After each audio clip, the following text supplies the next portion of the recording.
So David's laptop is like 1,000 degrees. It's probably like a single core processor in there. It's something terrible. So we're gonna build a budget PC here off parts that I had laying around and parts that I picked up for really cheap.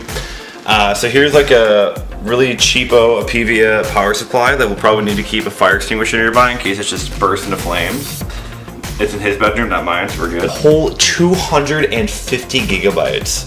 Massive drive. It is a Caviar Black though, so it's got 10,000 RPM, 32 megabit cache. It's a pretty solid card or drive. I do have solid state drive though. I found this cheapo little Kingston SSD.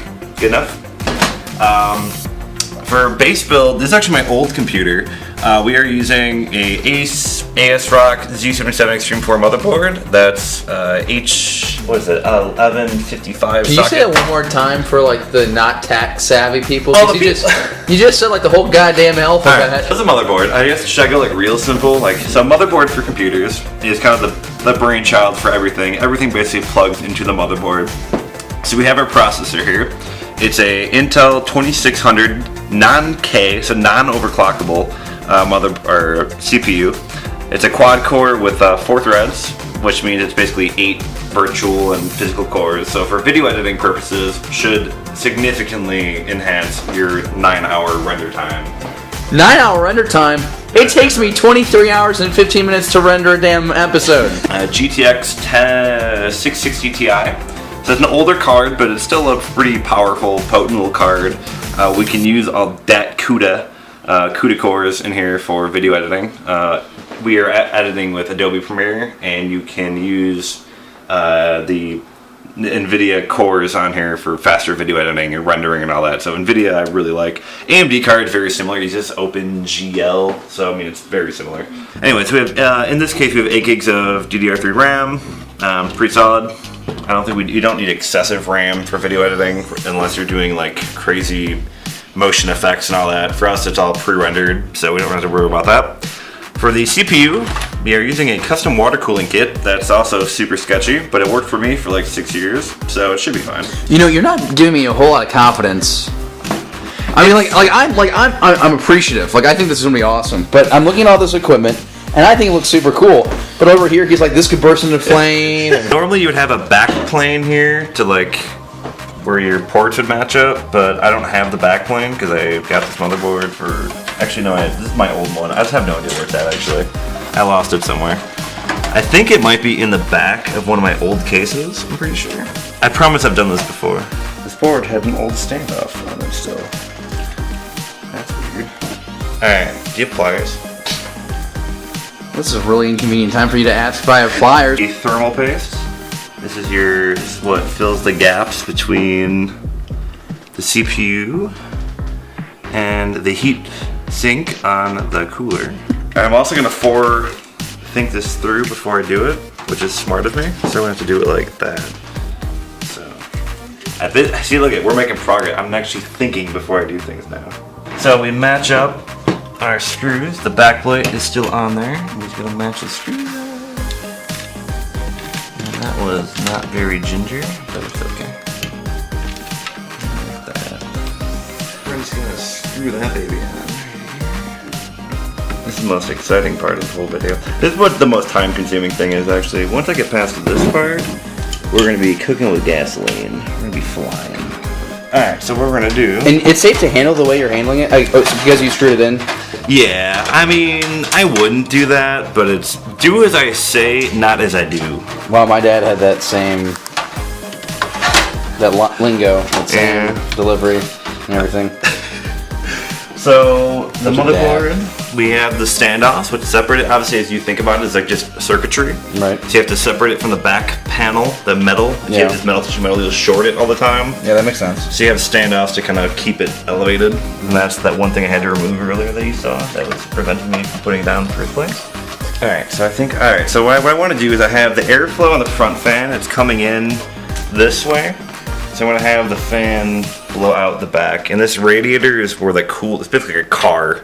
The water is running from the CPU through the radiator to cool off the CPU. And so I'm just running that water through here. And I'm going to blow that warm air. Maybe I didn't think this through well enough. Uh-oh. Oh, that's not going to fit. I don't think this case is capable of supporting a radiator. Alright. So, let me think about this. What are our options here? Can I get any? Oh, I can get that screw to match up. I can get these. Oh, that screw's way. What size fan is this?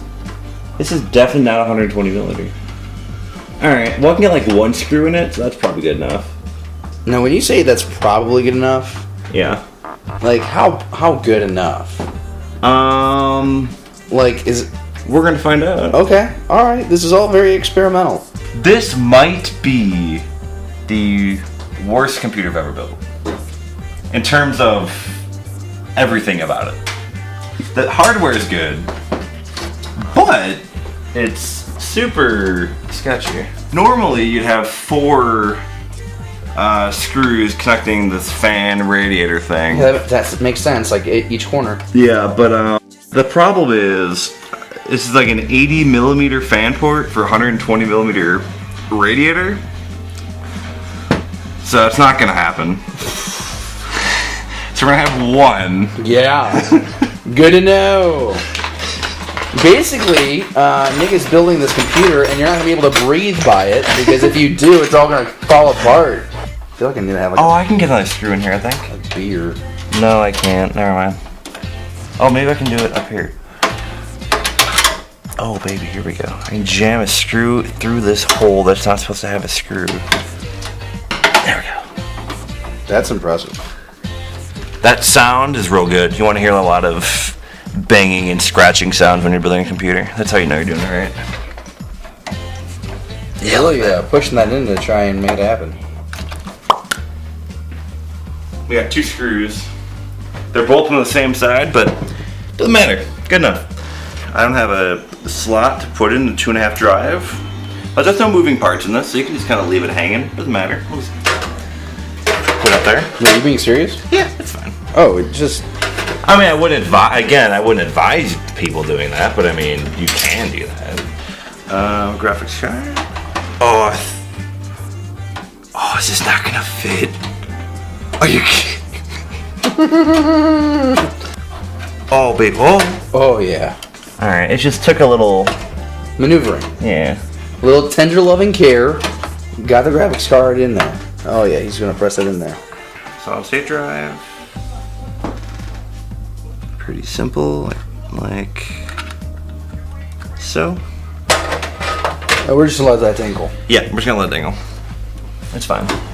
So the other thing I actually bought for this was the case, which clearly was a terrible choice because it didn't fit anything. It doesn't fit anything. This only has 2 bolts on the same side. Look, it's like bent over.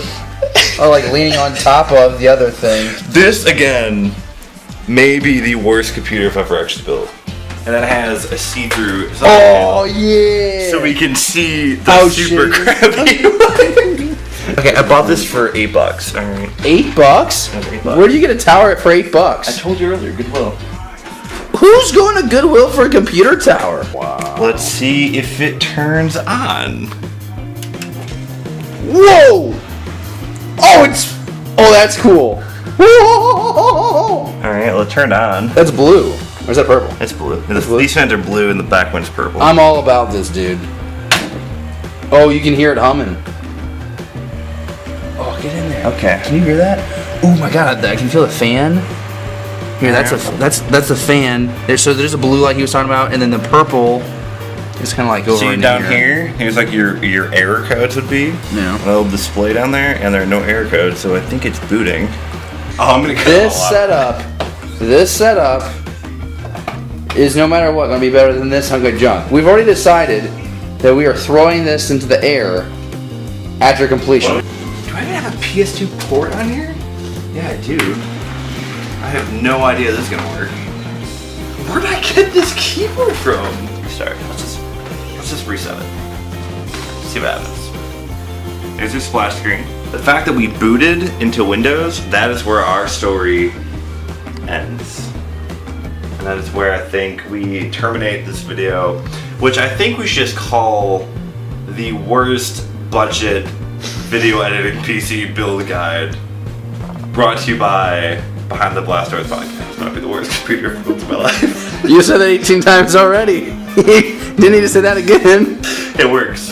It works, and it's free. High five. High five.